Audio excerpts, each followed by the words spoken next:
What's up, everyone? This is your boy RJ Game News USA here, back today with another video. And today we are going to discuss Crimson Desert and go over the review scores for that game. I'm shocked to say it's only a 78 on Metacritic, 53 positive reviews, 21 mixed, 1 negative at the time of this recording. So if you like this kind of content, like, share, and sub, and let's jump right into it. So we're going to start with the game liner, giving it a perfect 100, saying, Pearl Abyss delivers a dynamic and visually stunning open world that feels alive and full of discovery. There's plenty to do, and the game expects you to explore on your own, with challenging puzzles, memorable bosses, and little hand-holding.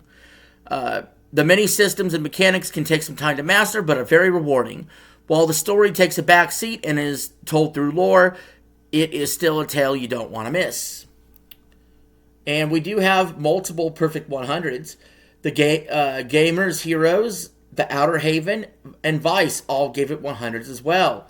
Forbes gave it a 95, saying, but if the question was if Crimson Desert can really be that big and really play that well and really keep you that entertained the whole time, the answer for me is unequivocally yes.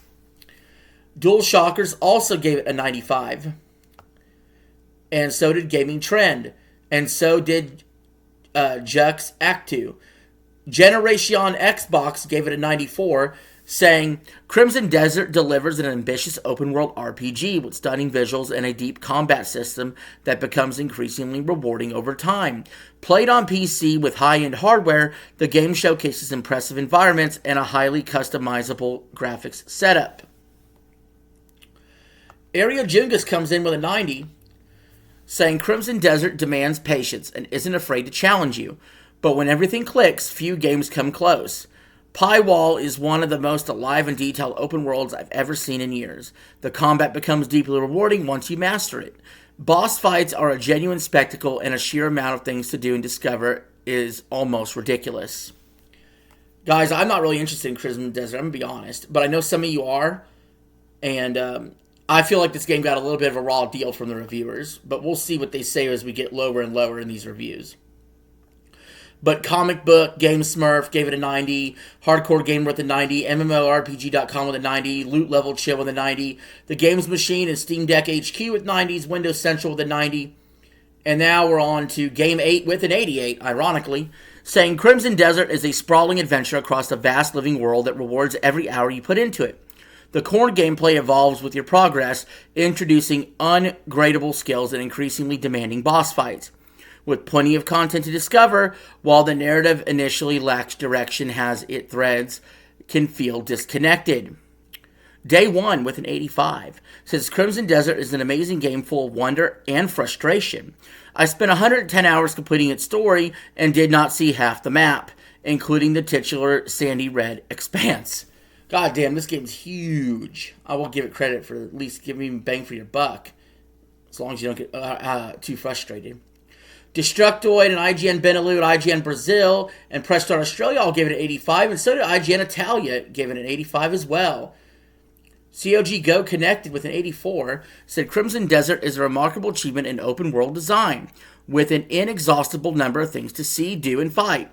It's a miracle that it never collapses under its own weight. It isn't perfect by both accident and design. There are times when clarity and user friendliness temporarily disappear, and the game's rough edges and opaque mechanics overshadow the fun. El Damask also gave it an 84.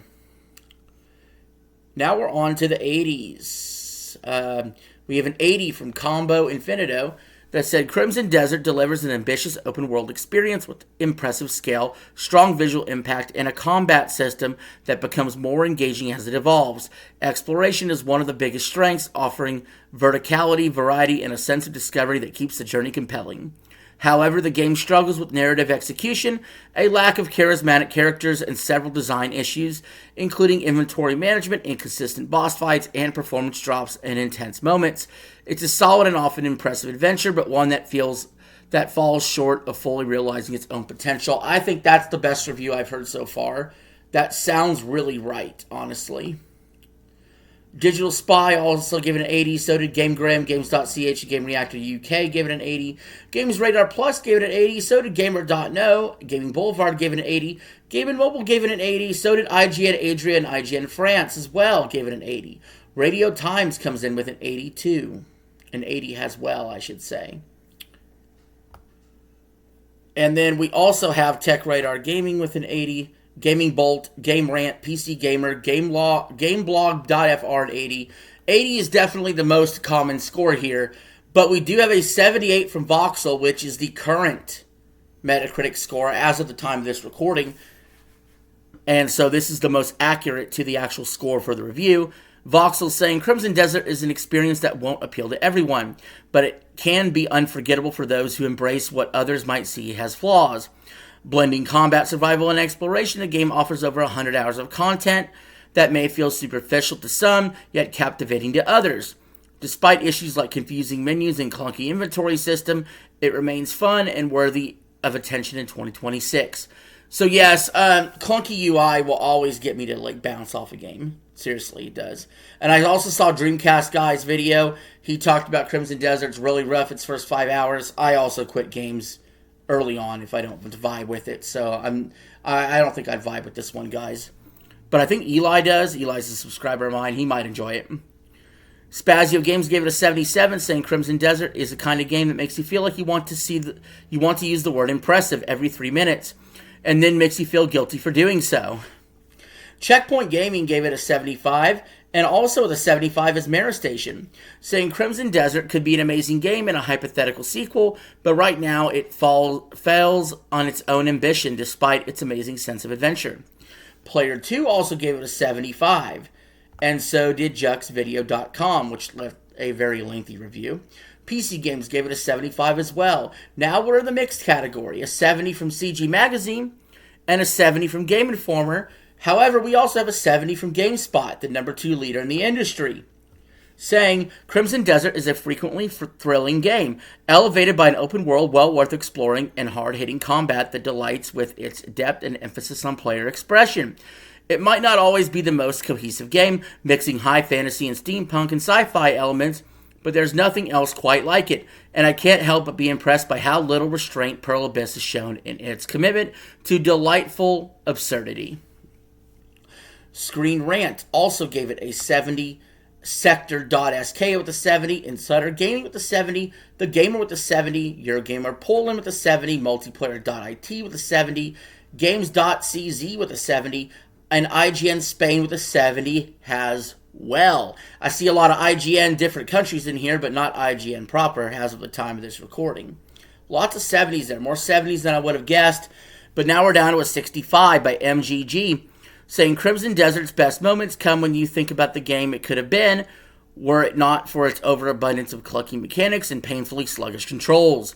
Riddled with glitches and systems that don't work, Pearl Abyss, first single-player game, can really rely on sublime open world or its core management system borrowed from BDO. It occasionally lifts us out of frustration. All right. And what else we got here? We got a 60.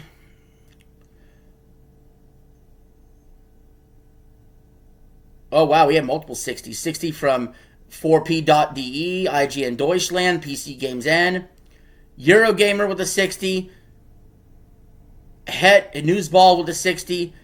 60 is the low score. VG247 with a 60, saying it best. When they say as it stands on release, the best parts of Crimson Desert are buried deep under layers of absurdity. And guys, with that, that should end this me going review scores for this game. Thoughts are all over the place. I thought I saw one negative. Hold on. Oh, wait, there's more. My bad.